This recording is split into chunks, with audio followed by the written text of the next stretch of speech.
Hello students, आज का हमारा चैप्टर है chapter from the unit money and banking and the chapter name is money. Before understanding the concept of money we must understand first the concept of barter system. क्या होता है barter system? What is barter system? Barter system एक ऐसा system है जिसमें goods को goods के साथ एक्सचेंज किया जाता है. Goods are exchanged for goods. There is no existence of money. Money नहीं है. There was no money. कोई यहाँ पे पेपर करेंसी या कॉइन्स नहीं है. जब पेपर, जस्ट इमेजिन इकोनॉमी बहुत पहले, सालों पहले, जब पेपर करेंसी नहीं होती थी या कॉइन नहीं होते थे तो क्या चलता था? बार्टर सिस्टम चलता था. गुड्स के एक्सचेंज में गुड्स मिलती थी. मीन्स अगर आपके पास कुछ है, आपके पास से फूड ग्रेन है, ठीक है, अगर आपके पास फूड ग्रेन है और आपको कपड़ा चाहिए तो आप फूड ग्रेन को देके, मतलब गेहूं चावल देके कपड़ा खरीद सकते हैं. So that is goods are exchange for goods. तो बार्टर सिस्टम को उस टाइम में सीसी इकोनॉमी भी बोलते थे. सीसी का here C refers to commodity. तो बोलते थे commodity economy. So what are the limitations? But barter system successful नहीं था क्योंकि जैसे जैसे टाइम बीतता गया लोगों की वांट्स बढ़ती गई. लोगों को और बहुत कुछ चाहिए था. तो because of rising wants barter system was not successful and hence had some limitations. क्या लिमिटेशंस थी बार्टर सिस्टम की? बार्टर सिस्टम में lack of double coincidence of wants था. मतलब अगर ये पर्सन है पर्सन ए और ये पर्सन है पर्सन बी. ये पर्सन ए से is a Potter and he makes pots and he is a farmer and he grows food grain, wheat grow करता है. तो अगर अब इस पॉटर को वीट चाहिए बट इस फार्मर को पॉट्स नहीं चाहिए, तो इसको अगर वीट चाहिए तो ये तो पॉट्स ऑफर करेगा ना कि भाई मेरे पास तो पॉट्स हैं, आप पॉट्स ले लो. और ये बोलेगा कि नहीं, मेरे को तो नहीं चाहिए, मैं क्या करूँगा इतने पॉट्स का, मेरे को तो क्लोथ चाहिए. तो बहुत डिफिकल्ट होता था कि दोनों को वो सामान चाहिए जो एक दूसरे के पास है. That is called double coincidence of wants. तो limit lack of double coincidence of want. ऐसा ज़रूरी नहीं था कि जिस पर जो हमारे पास है वो सामने वाले पर्सन को चाहिए या नहीं चाहिए. तो इसीलिए barter system could not survive. Barter system की जगह कुछ और, किसी और सिस्टम की ज़रूरत थी. There was lack of common measure of value. अगर मुझे अब किसी चीज़ की वैल्यू मेजर करनी है कि मान लीजिए इस पेन की क्या वैल्यू है, तो मैं किस टर्म में बताऊंगी? आज तो मैं बोल दूंगी कि ₹10. इस कॉपी की क्या वैल्यू है? आज मैं बोल दूंगी ₹50. लेकिन बार्टर सिस्टम के टाइम पे जब मनी नहीं था तो मैं क्या बोलूंगी? पेन की क्या वैल्यू है? पेन की वैल्यू इज 1 काउ. कॉपी की वैल्यू इज 2 काउस. कैसे बताएंगे, है ना? There was no common measurement of value. Lack of standard of deferred payment. Deferred payment का मतलब होता है फ्यूचर पेमेंट्स.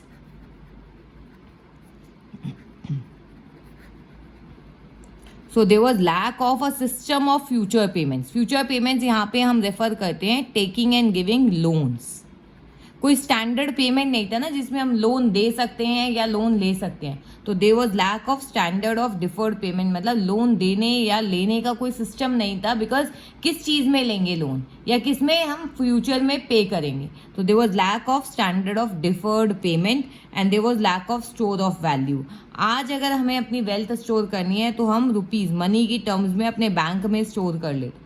उस टाइम में अगर हमें अपनी वेल्थ स्टोर करनी होती है, एक पॉटर अपनी वेल्थ कैसे स्टोर करेगा? ए पर्सन, यही आदमी जो पॉट्स बनाता है, हु इज़ अ पॉटर, ये कैसे अपनी वेल्थ स्टोर करेगा? क्या ये पॉट्स उठा के रख लेगा? कितने टाइम तक रखेगा? तो वेल्थ स्टोर करना है तो it was difficult to store the value. तो barter system was a system in which goods are exchanged for goods. It was called CC economy. यहाँ C stands for commodity. What are the limitations of barter system? Lack of double coincidence of wants, lack of common unit of value, lack of standard of deferred payments मतलब future payments, and lack of store of value. Moving further with evolution of money. How was money evolved? money कैसे evolve हुआ over the years? कैसे कैसे money evolve हुआ? तो start हुआ हमारा system with a system called barter system. ठीक है, इसके बाद बार्टर सिस्टम के बाद आए हमारे gold and silver coins. That was during kings and queens, मतलब मेटल कॉइन्स.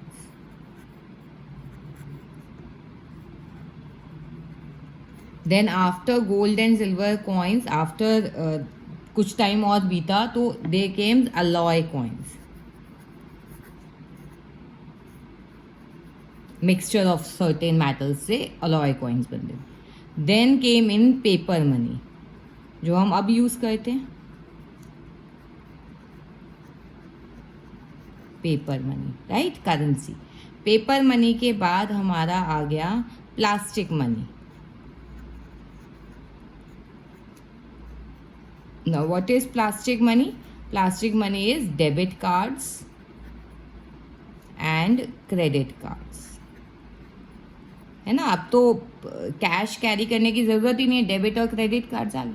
आप बोलोगे मैम हम तो इससे भी आगे निकल गए हैं, क्या है नेक्स्ट स्टेप? इसके बाद आ गया डिजिटल मनी. अब आपको डेबिट क्रेडिट कार्ड्स भी कैरी नहीं करने हैं, आपको क्या करना है? पेटीएम करना है, राइट, गूगल पे करना है.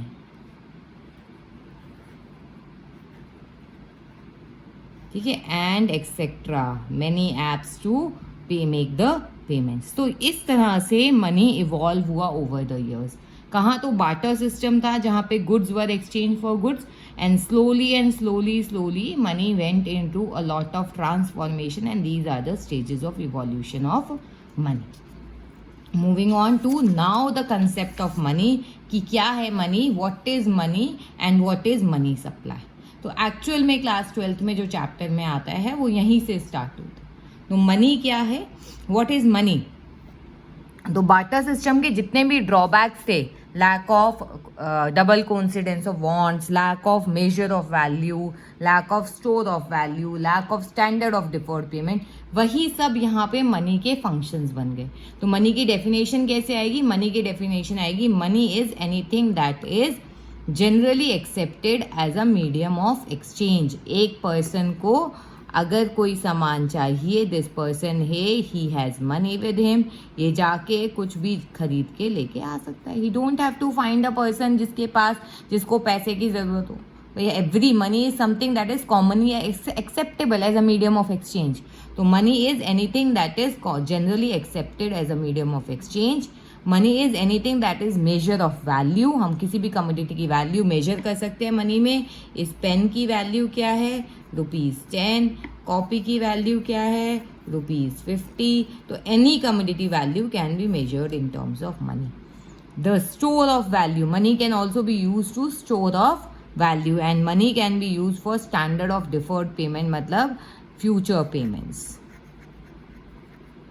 मनी को हम फ्यूचर पेमेंट्स के लिए यूज़ कर सकते हैं. तो money can be use as a standard of deferred payment means future payments. तो money is anything that is generally accepted as a medium of exchange, measure of value, store of value, means of standard of deferred payment or future payments. Moving on to the concept of money supply. क्या है money supply? What is money supply?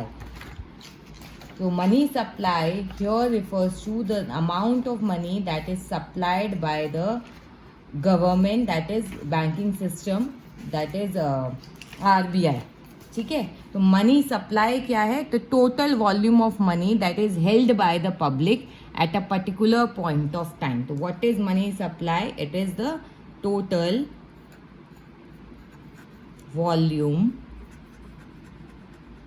Of money held by public at a particular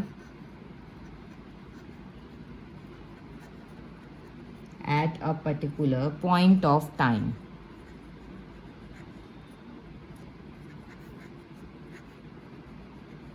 At a particular point of time in an economy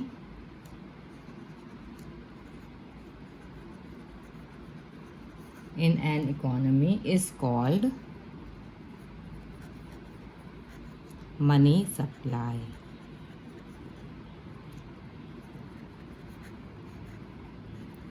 जितना भी total volume of money किसके पास है?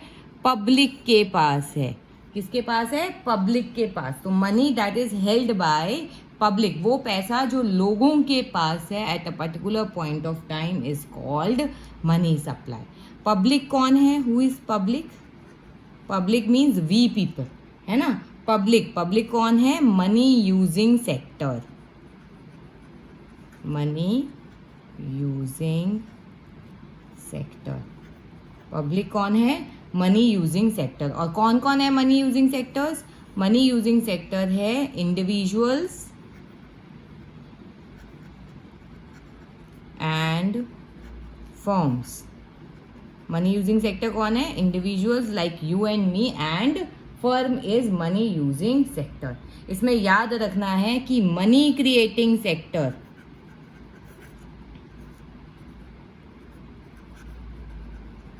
Money creating sector कौन है? Money creating sector है banks और government. उनका जो पैसा है that is not money supply.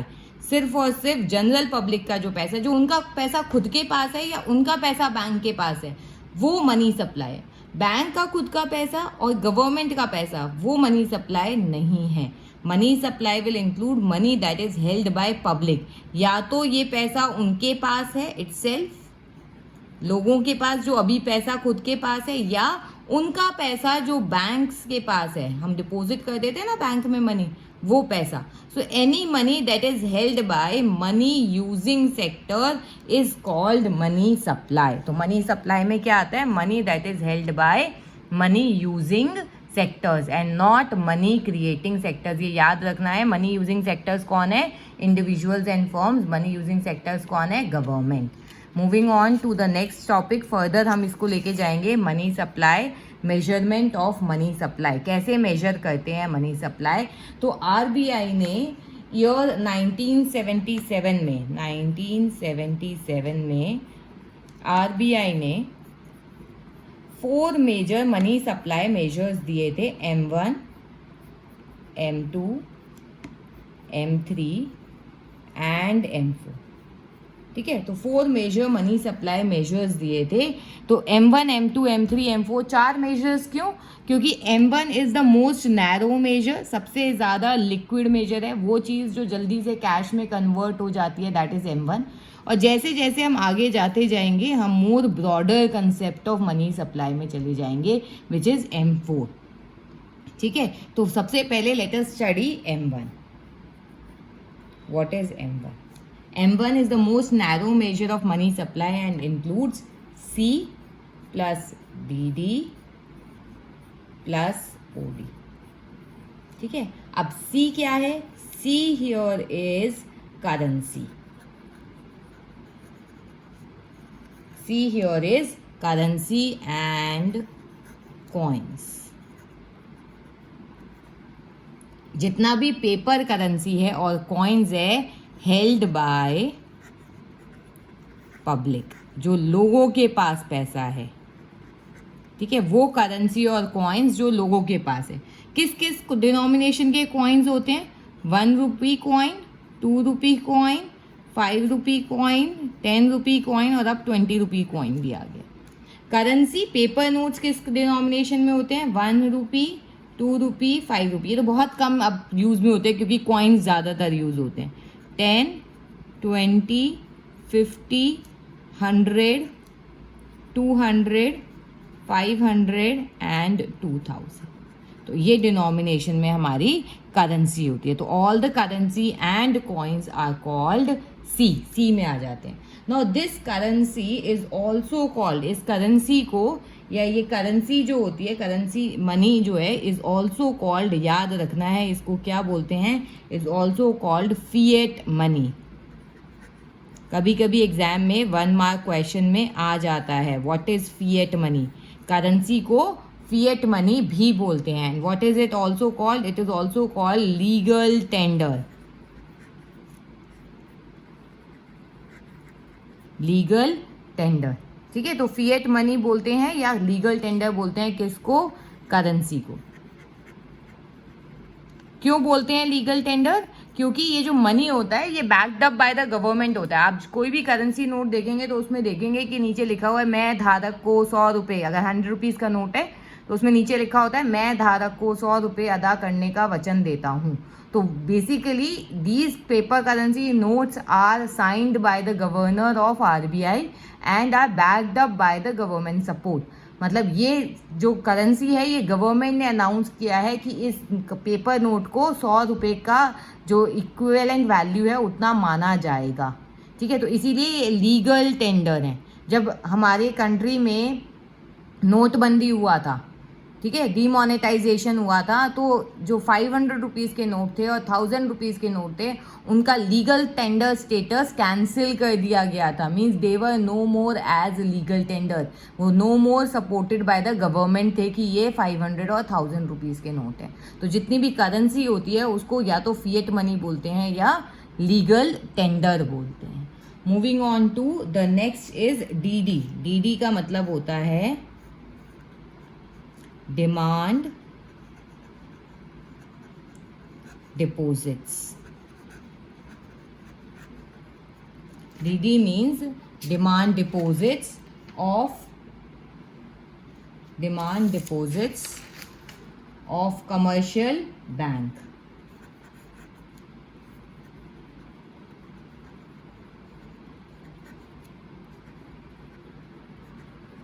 ठीक है, demand deposits of commercial bank. तो ये वो डिपॉजिट्स हैं जो कभी भी हम चेक के थ्रू विड्रॉ कर सकते हैं। हमेशा याद रखना है, एक क्विक रिव्यू बता देती हूँ मैं कि जो पीपल डिपॉजिट कराते हैं बैंक में, there are 2 kinds of deposits. एक होते हैं डिमांड डिपॉजिट्स,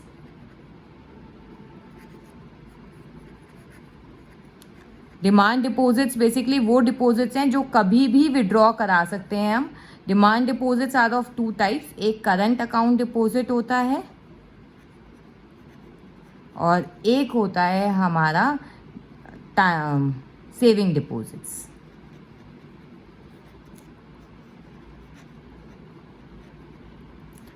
ठीक है, तो current account deposit, current account में से भी आप कभी भी पैसा निकाल सकते हो, सेविंग में से कभी भी पैसा निकाल सकते हो। थोड़ा डिफरेंस होता है, एक तो ये होता है कि दोनों को चेक से भी विड्रॉ कर सकते हैं, बट करंट अकाउंट में से आप कभी भी कितना भी पैसा निकाल सकते हो, बट सेविंग में एक लिमिट होती है कि पर डे आप इतना ही पैसा निकाल पाएंगे। ठीक है, rate of interest current account में कोई इंटरेस्ट नहीं मिलता, सेविंग अकाउंट में इंटरेस्ट आपको मिलता है अपने डिपॉजिट्स पे। तो ये तो होते हैं डिमांड डिपॉजिट जिनकी हम बात कर रहे हैं। The other kind of deposits are called time deposits.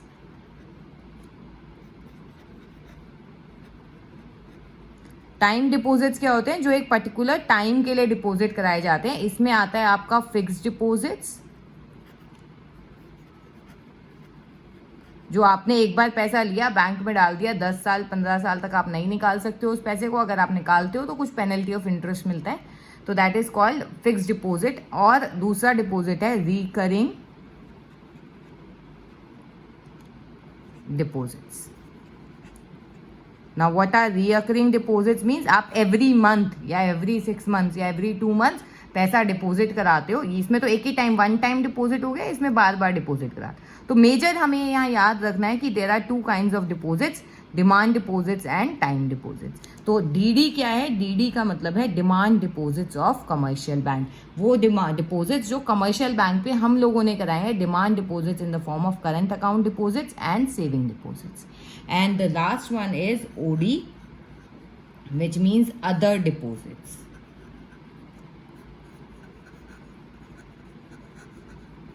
Other deposits held by RBI on behalf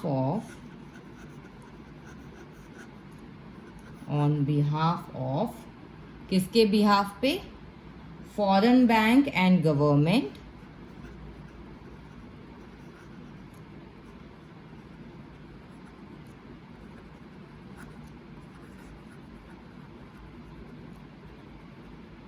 foreign bank and government, public financial institutions,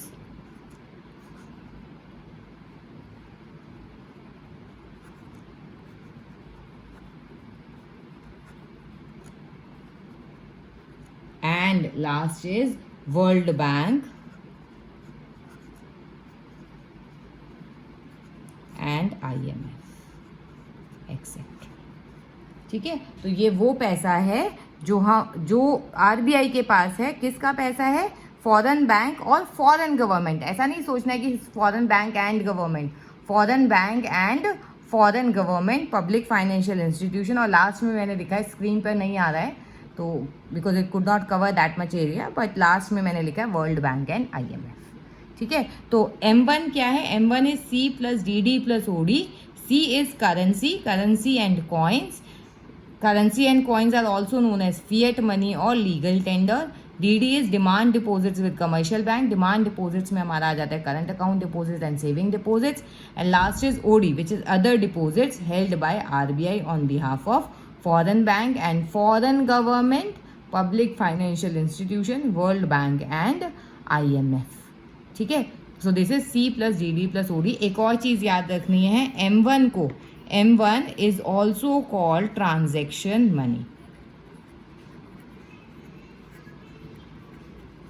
transaction money तो याद रखना है, ये बहुत बार 1 मार्क क्वेश्चन में आता है। What is transaction money? M1 is also called transaction money. वो पैसा जो जनरली ट्रांजैक्शन के लिए यूज होता है, that is called transaction money. तो C is currency and coins held by public. जो आपके पास पैसा है वो क्या है? C। आपका पैसा जो बैंक के पास है in the form of current account या सेविंग डिपॉजिट्स, वो है DD। And OD means other deposits. तो ये हो गया M1 which is the most narrow measure of money. Moving on to the next concept M2, M3, M4। M2 क्या है? What is M2? M2 means M1 plus saving deposits of with post office saving bank. कुछ पैसा ऐसा भी होता है, अभी तो बहुत कम हो गया है, बट अर्लियर जब बैंक्स नहीं थे, बैंक्स व नेशनलाइज, सिर्फ गवर्नमेंट बैंक्स होते थे, तो गांव में बैंक नहीं होता था, तो लोग कहाँ सेव करते थे? पोस्ट ऑफिस में सेव करते थे। ठीक है, तो पोस्ट ऑफिस में जो सेविंग्स होती थी, अगर M2 निकालना है, M2 मेजर ऑफ मनी निकालना है, तो that is M1 plus savings of deposit of with post office saving banks. M3 क्या होता है? M3 is not M2 but M1 plus net time deposit. अब यहाँ टाइम डिपॉजिट क्या हो गया? मैंने आपको अभी बताया, टाइम डिपॉजिट हो गया fix deposits and recurring deposits, दोनों डिपॉजिट्स ऐड हो गए। तो M1 हो गया C plus DD plus OD और time deposits with bank. M4 क्या हो गया? M4 सब कुछ आ गया, ऑल द कॉम्बिनेशन। M4 हो गया M1 plus saving deposits with post office जो M2 में एक्स्ट्रा था and net time deposits with bank. तो कहीं कहीं किसी बुक में लिखा है कि M4 is equal to M2 plus net time deposits, या M4 is equal to M3 plus saving deposits. तो one and the same thing याद रखना है। M1 is saving deposit with post office saving bank and net time deposits with bank. तो 4 measures हो गए, M1, M2, M3 and M4। M1 और M2 are narrow measures and they are called broad measures. Basically narrow और broad का यहाँ मतलब है कि M1 और M2 वो चीज़ें हैं जिनको जल्दी से कैश में कन्वर्ट किया जा सकता है। M3 और M4 विल टेक टाइम, क्योंकि टाइम डिपॉजिट आ गया ना, तो एकदम से कैश में कन्वर्ट नहीं कर सकते हैं। हमें टाइम लगेगा, हमें वेट करना पड़ेगा हमारी FDs को मैच्योर होने के लिए, तभी वो पैसा कैश में कन्वर्ट होगा। तो ये ब्रॉडर कंसेप्ट है। अब क्लास 12th वालों के लिए गुड न्यूज़ इज़ कि M1, M2, M3 and M4 4 concept में से only M1 is in your syllabus, M2, M3, M4 हम नहीं पढ़ते हैं। तो सिर्फ हमें M1 पढ़ना है जो हमारे सिलेबस में है। But I wanted you people to know कि बाकी की 3 मेजर्स क्या होती हैं। सो आई होप आपको मेरा वीडियो पसंद आया होगा। Do subscribe my channel, do like my video and follow my channel for further videos. Thank you.